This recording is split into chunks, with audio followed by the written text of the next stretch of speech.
Bienvenue Bezrat Hashem, Pirkei Avot, premier chapitre, 9e Mishnah. Shimon ben Sheta Omer.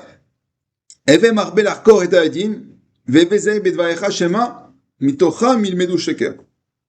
Lorsque tu as devant toi, donc des accusés, ou des témoins, et tu dois leur poser des questions sur une affaire, alors tu dois l'arkor, rallonger l'interrogatoire, leur poser des questions, à droite, à gauche, à l'envers, dans tous les sens, afin de déceler qui détient vraiment le Emet. Mais attention, nous dit, fais attention à tes paroles, de peur que dans ce que tu vas dire, dans la manière dont tu vas les interroger, ils vont mentir. On prend l'exemple, par exemple, d'un homme qui a fait une fête, et malheureusement pour lui, le traiteur, le repas qu'il leur a donné n'était pas d'une grande fraîcheur. Un goût un petit peu amer, c'était pas top. Donc le Baal HaSimcha, il décide d'amener le traiteur au tribunal rabbinique, au Beit Din.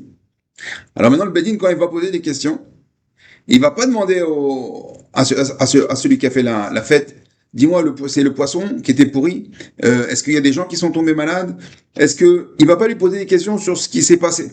Parce que en lui posant des questions ainsi, le Baal HaSimcha dit donc en fait il faudrait que je dise qu'il y a des gens qui étaient malades. Ah ouais, c'est une bonne idée de dire que le poisson il était pourri. Ça, je vais éveiller en lui, d'accord, des arguments ou peut-être qu'il n'aurait pas pensé. Quand je lui pose des questions, d'abord la première question, qu'est-ce qui s'est passé? Raconte-moi. À lui de sortir et pas moi de lui tirer les vers du nez en faisant en sorte que à cause de ça, il va venir à mentir. Donc c'est pour ça que quand on pose des questions, même si, par exemple, on veut savoir ce qui s'est passé, on va demander à un enfant. Un enfant, on sait qu'il a fait peut-être une bêtise, on veut savoir ce qu'il a fait. Il y a deux camarades de classe qui se sont chamaillés. Alors, on va pas commencer à leur poser des questions. Dis-moi, est-ce qu'il a commencé à te faire comme ça, ou est-ce qu'il est... Alors, l'enfant va dire, ouais, il m'a fait comme ça.